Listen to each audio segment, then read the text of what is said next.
Welcome to this video in the graphing series. I will be going over how to graph absolute value functions. I find that understanding how to graph absolute value functions will help you in the long run to then understanding how to graph quadratic functions. Now, with absolute value functions, there is only one form that you will see for graphing with this type of function. The form that you will see, our standard form, is y equals a absolute value x minus h plus k. So with graphing our absolute value functions, just like for linear, the x and the y will remain in the equation, meaning I'm not changing those out for numbers. The only time I would is when I'm trying to find whether or not a point works for the equation, or if I'm just trying to verify and make sure I did my graphing correctly. So with our absolute value functions, we have an a, an h, and a k. Let's go ahead and start off with that A. What does that A do for us?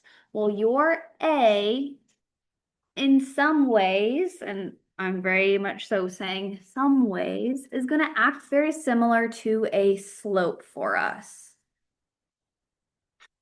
because it is going to tell us how much we need to move up and over from what's called our vertex, which I will cover in a moment.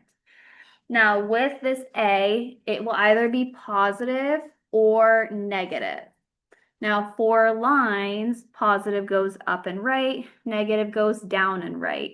For absolute value functions, these are going to look like V's. Absolute value looks like a V. A positive A value means it's going to be a happy V, meaning going up.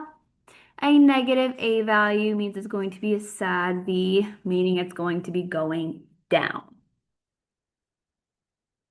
Okay, moving on to that other term that I use that term vertex. Now, vertex for us is going to be our starting point. So the H and the K are going to come together to represent our vertex. It's very important that we notice in the equation, it is minus H, but when I'm taking my vertex, I'm taking just H. So you will notice that compared to your given equation, the H will appear as the opposite sign in the equation as it does in our point. Now, with graphing your vertex, it is not always going to be an intercept, meaning it will not always fall on the x or the y axis. It will be somewhere else in your coordinate plane, meaning you need to understand how to graph a coordinate pair, how to graph a point, which you can view in the first video of this graphing series if you need some recap. But we're going to go ahead and get into this. I find that doing it is going to be best practice for how to understand these. So I'm going to go ahead and give us our first equation. Our first equation for our absolute value function that we are going to use is y is equal to, I'm going to go ahead and use 2 absolute value x minus 3 plus 1. So again, that A value, that first number that you're going to have in front of your absolute value, well, you may not possibly see a number there. If we don't see a number, it's an invisible 1, which does help us in terms of our slope.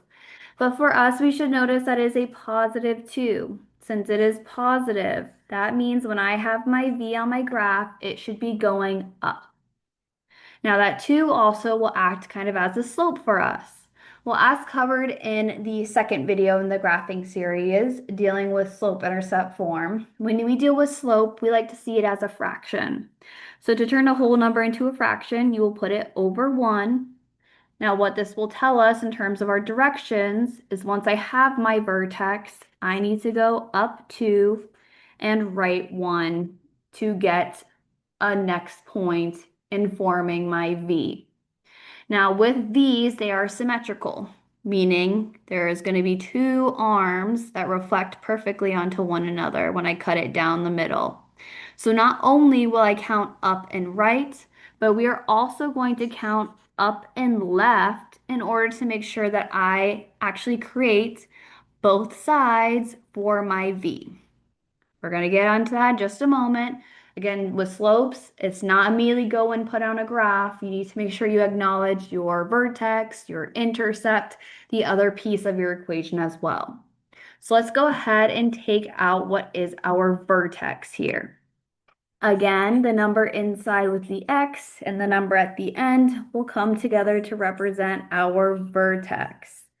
The number inside with the x is your x of your vertex, and you will notice that it will appear as the opposite sign as what's written in the equation. Well, in our equation, we see a -3, but for your actual point, it's going to be a +3. So again, it's going to appear the opposite just because of how this equation is set up with the minus built in. If I was to plug in a negative, it would turn into a positive. That's why it appears as the opposite sign.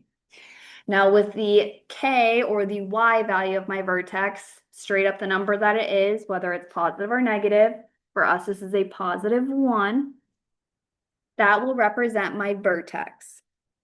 So we're going to go ahead and put the vertex on our graph. Again, to find that point itself, you line up to your x. So my x at +3, I look left and right till I find +3. Then I need to find my y part. Well, my y is a +1.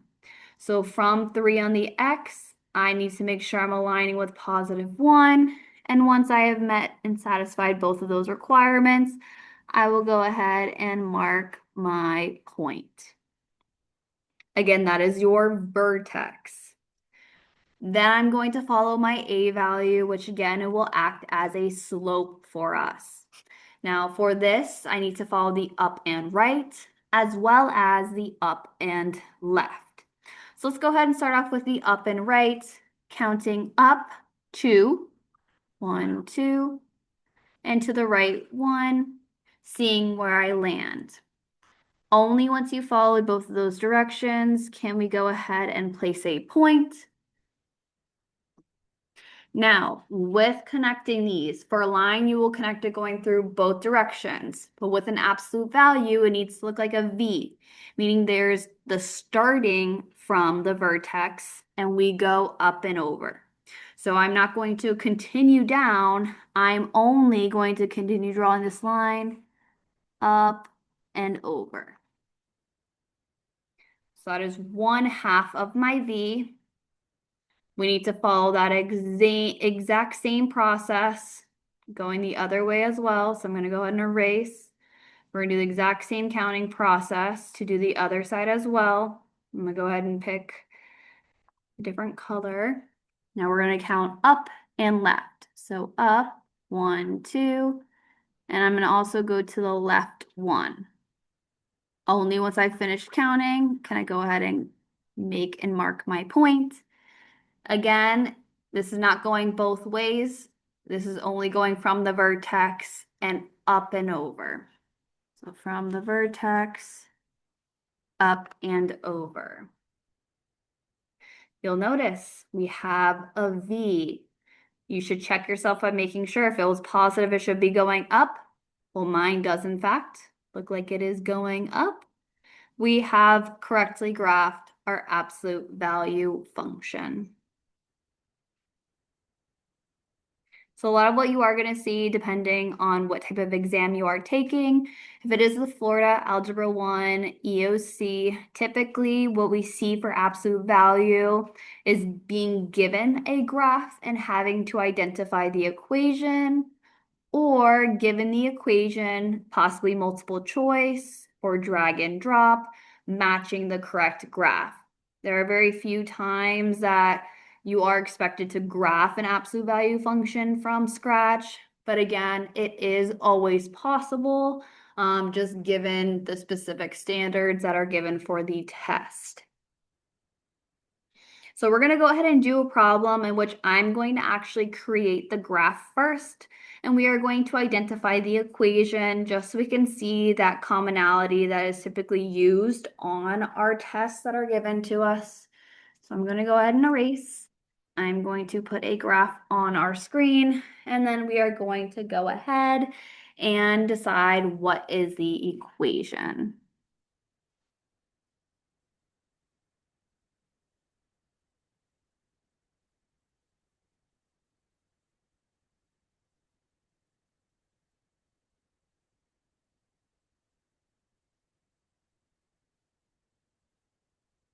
Alrighty, so I have placed our V on our graph. Let's go ahead and go over how to find the equation from the graph. So again, our equation, our base function is y equals a absolute value x minus h plus k. We're going to go ahead and identify our vertex to start here. Vertex is that point of the V. For us, that is right here. Well, we need to be able to identify a point. We need to identify the x and the y. The x of our vertex is a -3, and the y is a +2.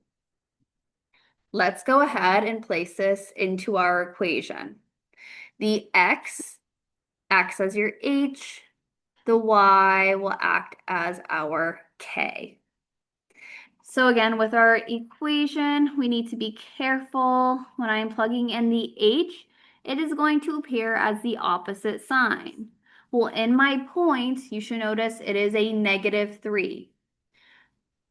So with the equation, we will end up seeing that it is going to be the opposite sign. Well, the opposite of a -3 would be a +3. If you were looking for the mathematical explanation, when I directly plug in, that negative's built in.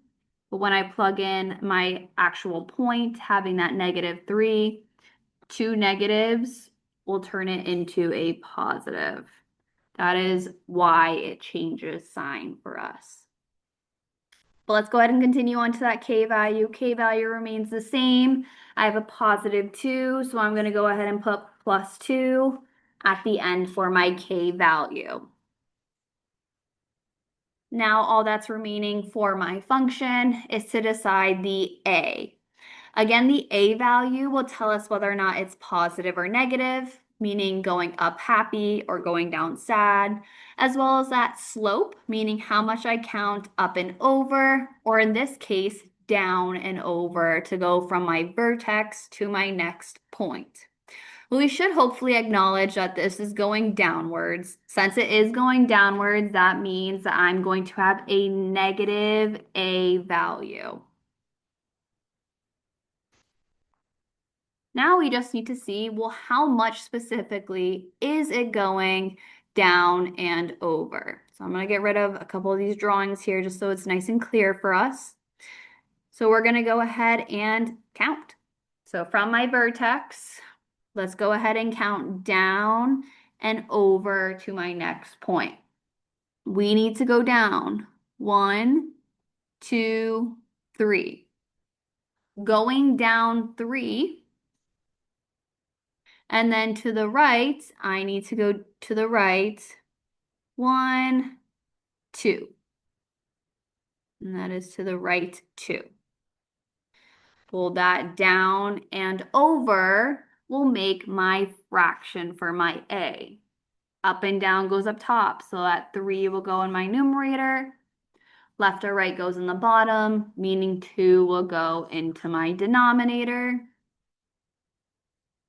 We've acknowledged that it is going to be negative because it is going down. And you have successfully put together your absolute value function. You have that equation written.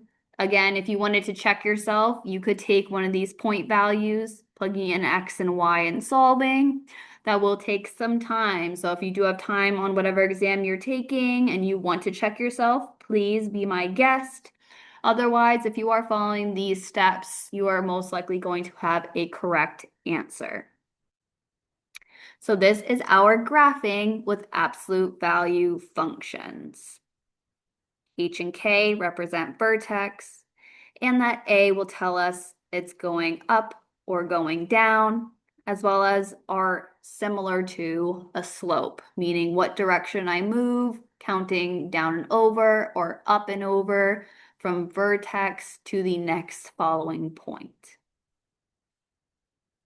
Alrighty, please leave any comments if you have any questions. If you are wanting a secondary video going over more absolute value functions, I would love to provide some more insight on these. With absolute value functions, a lot of the time what we see is solving for absolute value. So I will be creating a solving series in which I will go over solving absolute value. Please let me know if that is something you are interested in, and I can most definitely get that content out there.